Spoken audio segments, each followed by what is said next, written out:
Good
morning, everybody. Good morning, Facebook. Good morning, YouTube. Good morning, Ava. Good morning, Lily. Good morning, Riza. Or good afternoon, depending on where you are, whichever it is. So it's AA. Hopefully, everybody can hear me this time. Facebook couldn't hear me because I had my earbuds plugged in to the Chromebook like a ding dong. So hopefully they can hear me today. Anyways, so please be kind in the comments and chat. Don't harass people. Please don't judge anyone in here. This is an AA meeting, and we like to keep it nice and be kind to each other. It is a help program, not a let's pick on somebody today program. So please be kind. But I'm Sandra. I'm an alcoholic.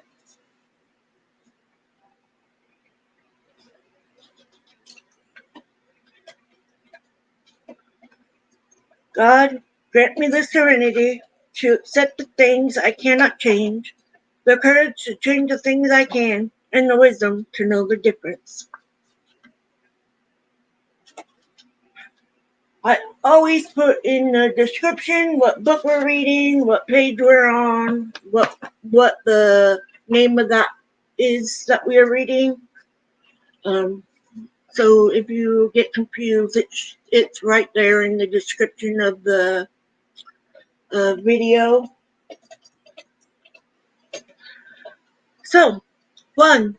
We admitted we are powerless over alcohol, that our lives had become unmanageable. 2. Came to believe that a power greater than ourselves could restore us to sanity.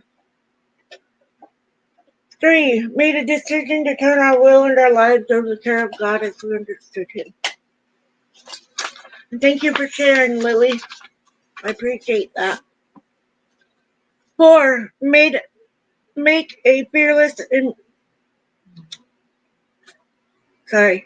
searching and fearless moral inventory of ourselves.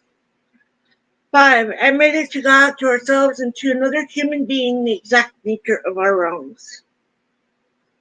6. We're entirely ready to have God remove all these defective characters. 7. Humbly ask Him to remove our shortcomings. 8. Made a list of persons we had harmed and become willing to make amends to them all. 9. Make direct amends to such people wherever possible, except when to do so would injure them or others. 10. Continue to take personal inventory, and when wrong, promptly admit it. 11. Sought through prayer and meditation to improve our conscious contact with God as we understood Him, praying only for knowledge of His will for us and the power to carry that out. 12. Having had a spiritual awakening as a result of these steps, we try to carry this message to alcoholics and to practice these principles in all our affairs. So we are in the big book of AA. That's just what everybody else calls it. So it's a big blue book.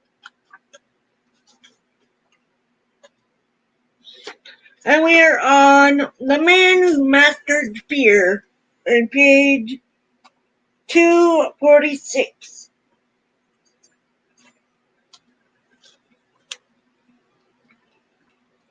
He spent 18 years in running away and then found he didn't have to run. So he started AA in Detroit.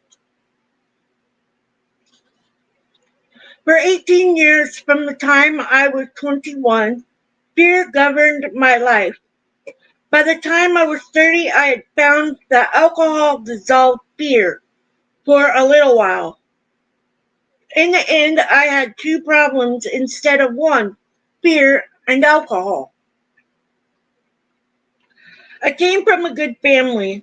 I believe the psychologist would call it upper middle class. By the time I was 21, I had 6 years of life in foreign countries, spoke three languages fluently, and had attended college for 2 years. A low ebb in the family fortune necessitated my going to work when I was 20. I entered the business world with every confidence that success lay ahead of me. I had been brought up to believe this, and I had shown during my teens considerable enterprise and imagination about earning money. To the best of my recollection, I was completely free from any abnormal fears.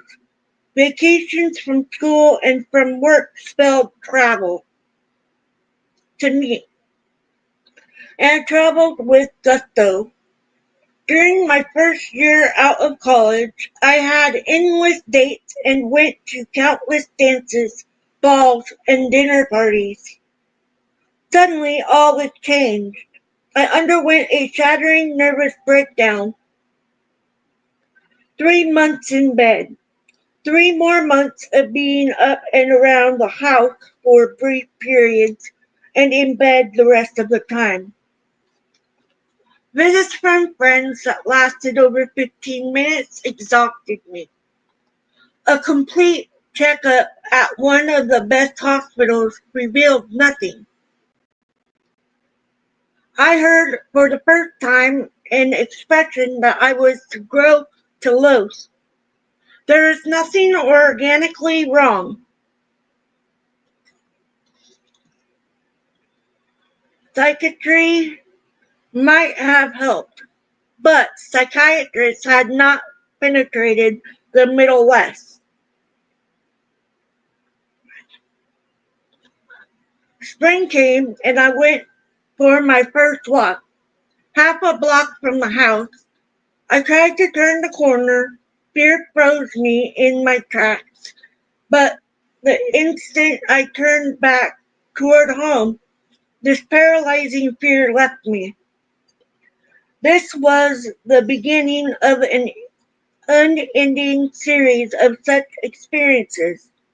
I told our family doctor, an understanding man who gave hours of his time trying to help me, about this experience. He told me that it was imperative that I walk around the entire block, cost me what I might in mental agony.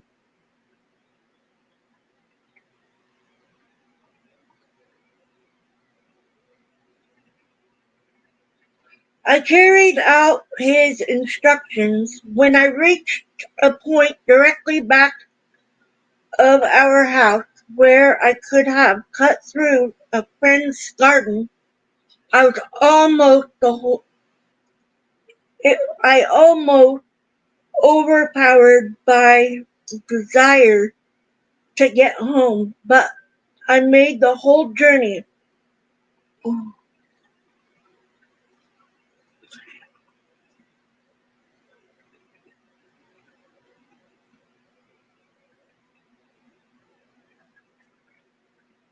Probably only a few readers of their own or of this story will be able, from personal experiences of their own, to understand the exhilaration and sense of accomplishment I felt after finishing this seemingly simple assignment.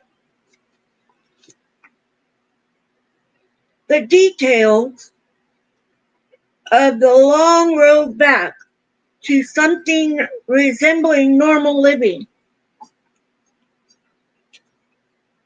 The first short streetcar ride, the purchase of a used bike which enabled me to widen the narrow horizon of my life or of life. The first trip downtown I will never dwell on. I get I got an easy part-time job selling printing for a small neighborhood printer. This widened the scope of my activities. A year later, I was able to buy a Model T Roadster and take a better job with a downtown printer. From this job and the next one with yet another printer, I was courteously dismissed.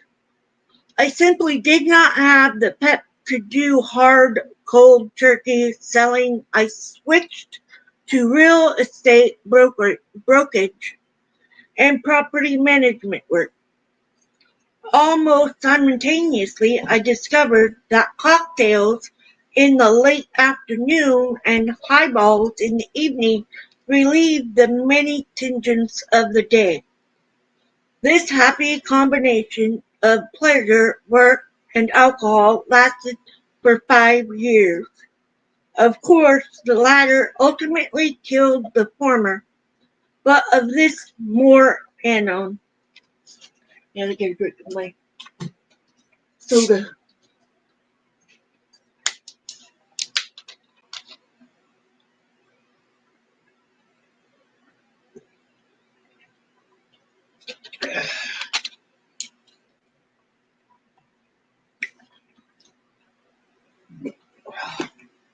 Okay, where was it? All this changed when I was 30 years old. My parents died, both in the same year, leaving me, a shattered and somewhat immature man, on my own. I moved into a bachelor hall. These men all drank on Saturday nights and enjoyed themselves. My pattern of drinking became very different from theirs. I had bad nervous headaches practically at the base of my neck. Liquor relieved these. At last, I discovered alcohol as a cure-all. I joined their Saturday night parties and enjoyed myself too. But I also stayed up weeknights after they had retired and drank myself into bed. My thinking about drinking had undergone a great change. Liquor had become a crutch on the one hand and a means to retreat from life on the other. Hi, Char. Good to see you here, sister. My tribe sister.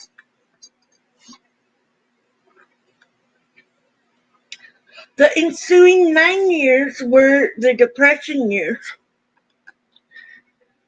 both nationally and personally. With the bravery born of desperation and abetted by alcohol, I married a young and lovely girl. Our marriage lasted 4 years. At least 3 of those 4 years must have been a living hell for my wife, because she had to watch the man she loved disintegrate morally, mentally, and financially. The birth of a baby boy did nothing toward staying the downward spiral. When she finally took the baby and left, I locked myself in the house and stayed drunk for a month. The next 2 years were simply a long, drawn-out process of less and less work and more whiskey.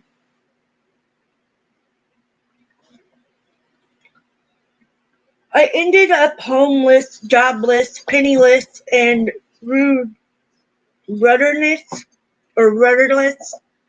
as the problem guest of a close friend whose family was out of town, haunting me through each day's stupor.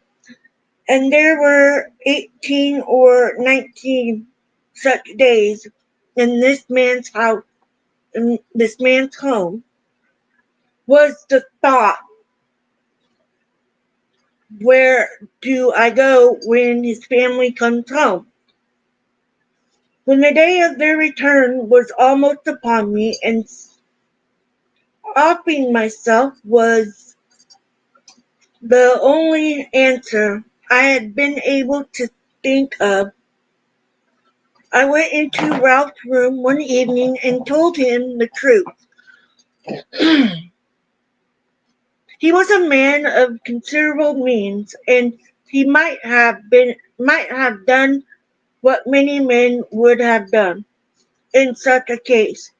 He might have handed me $50 and said that I ought to pull myself together and make a new start. I have thanked God many times in the last 16 years that was just what he did not do. Oh, my neck hurts. Oh, my neck.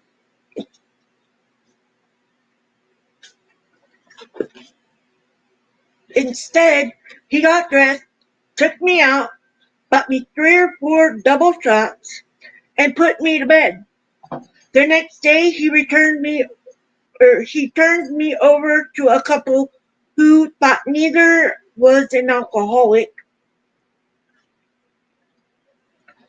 knew Dr. Bob, and were willing to drive me to Akron, where they would turn me over to his care. The only stipulation they made was this: I had to make the decision myself. What decision?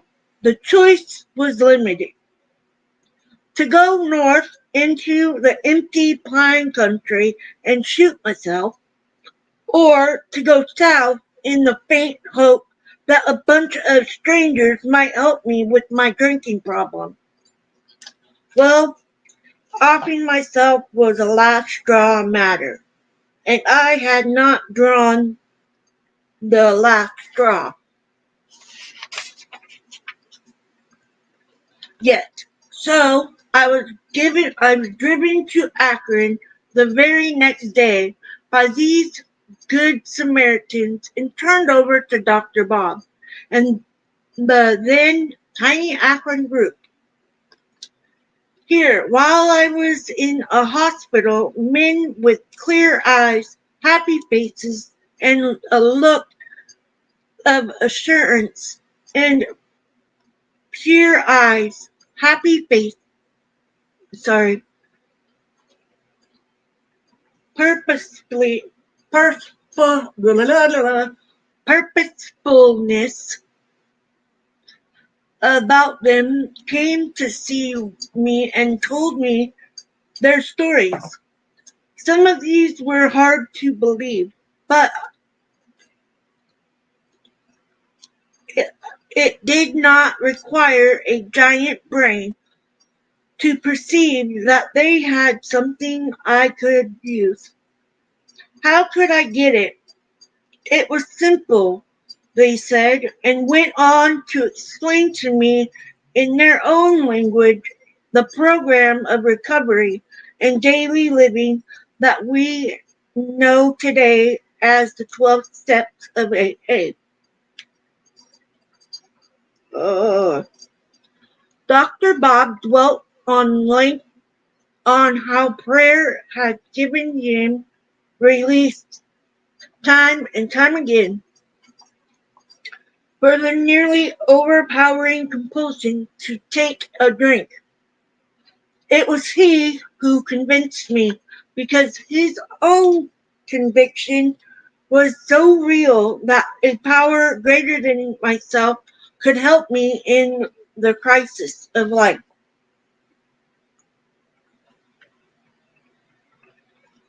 And then, and that the means of communicating with this power was simple prayer. Here was a tall, rugged, highly educated Yankee talking in a matter of course way about God and prayer. If he and these other fellows could do it, so could I. Oh, my neck. You see. Some of these are really long. Yeah, this one's got like 3 or 4 more pages. So I'm going to read the rest of this couple paragraphs right here. When I got out of the hospital, I was invited to stay with Dr. Bob and his dear wife, Annie. I was suddenly and uncontrollably seized with the old paralyzing panic. Oh. The hospital had seemed so far or so safe. Now I was in a strange house in a strange city, and fear gripped me. I shut myself in my room, which began to go around in circles. Panic, confusion, and chaos were supreme. Out of this maelstrom, just two coherent thoughts came to the surface. One, a drink would mean homelessness and death. Two, I could no longer relieve the pleasures of fear by starting home as was once my habitual solution to this problem, because I no longer had a home. Finally, and I shall never know how much later it was, one clear thought came to me. Try prayer. You can't lose, and maybe God will help you. Just maybe. Mind you. Having no one else to turn to, I was willing to give him a chance. Although with considerable doubt, I got down on my knees for the first time in 30 years. The prayer I said was simple. It went something like this. God, for 18 years, I have been unable to handle this problem. Please let me turn it over to you.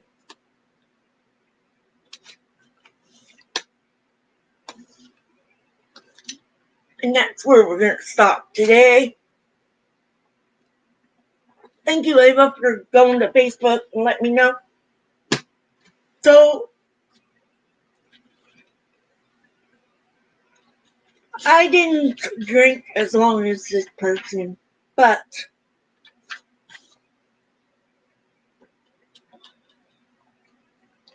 I actually don't know how long I was drinking. Um, the first time or the second time. So I know I was really bad for a while. And it was hard for me to walk away from what I had made my normal because I too had the fear. I didn't, you know, when I had the alcohol, I was fearless. I could go around people and it wouldn't bother me. I could go and dance, I could party, I could, do everything that everybody else does. But I had to be drunk. Then when I started getting to where I had to have that drink the next day and, you know, went into my binges, then I started becoming somebody else. And I didn't have fear, but I didn't like the shaking. And the only way I could get rid of the shaking was by having a drink. But it wouldn't stop at one drink. Oh no. It had to be more than that. I I am so glad that I got sober and that I found AA, and they have been such a blessing to me. My sponsor, my friends here on YouTube and Facebook, and I'm really glad that I'm able to help others with, becoming sober and maintaining sobriety. Because it is hard. It's not easy. It's a lot of work. And like I always say, you have to want it for you.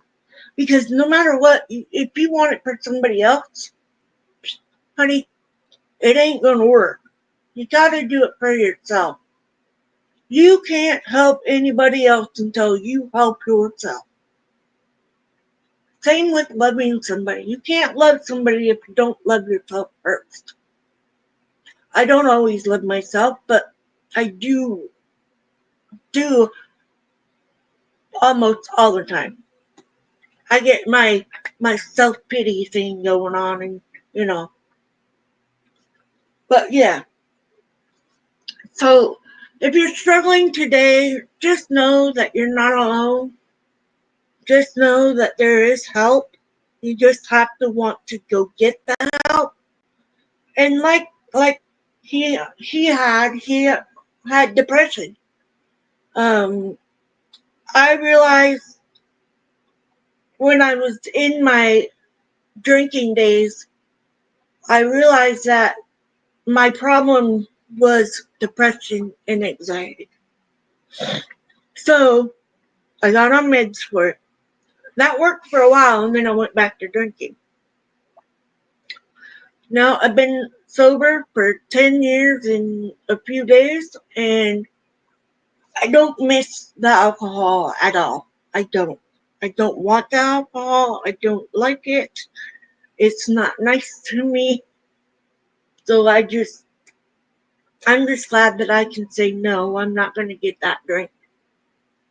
I can be around people that drink and it doesn't bother me.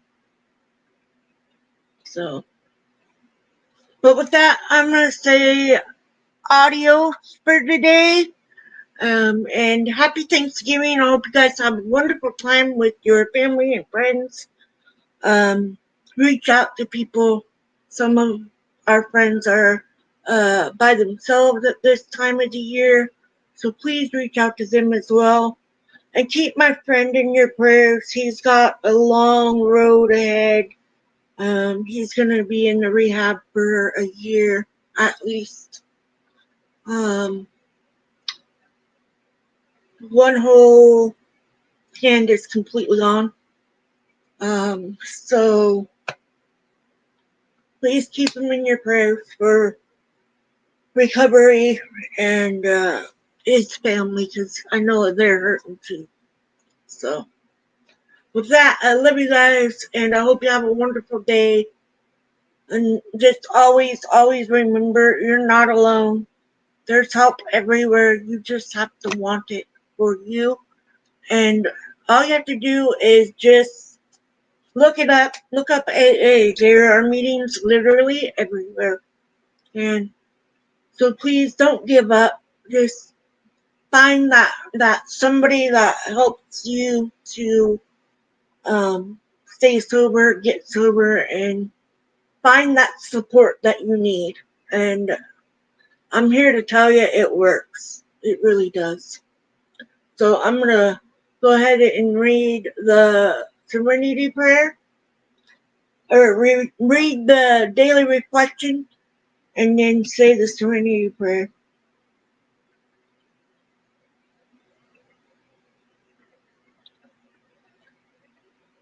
November 26th, the hazards of publicity. People who symbolize causes and ideas feel a deep human need. We of AA do not question that, but we do have a sobriety face the fact, have to soberly face the fact that being in the public eye is hazardous, especially for us. As a recovering alcoholic, I must make an effort to put into practice the principles of the AA program, which are founded on honesty, truth, and humility. While I was drinking, I was constantly trying to be in the limelight. Now that I am conscious of my mistakes and of my former lack of integrity, I would not be honest to seek prestige, even for the justifiable purpose of promoting the AA message of recovery. Is the publicity that centers around the AA fellowship and the much more, and the miracles it produces not worth much more? Why not let the people around us appreciate by themselves and the changes that AA has brought in us? For that will be a far better recommendation for the fellowship than any I could make. And with that, God, grant me the serenity to accept the things I cannot change, the courage to change the things I can, and the wisdom to know the difference. Keep coming back. It works if you work it.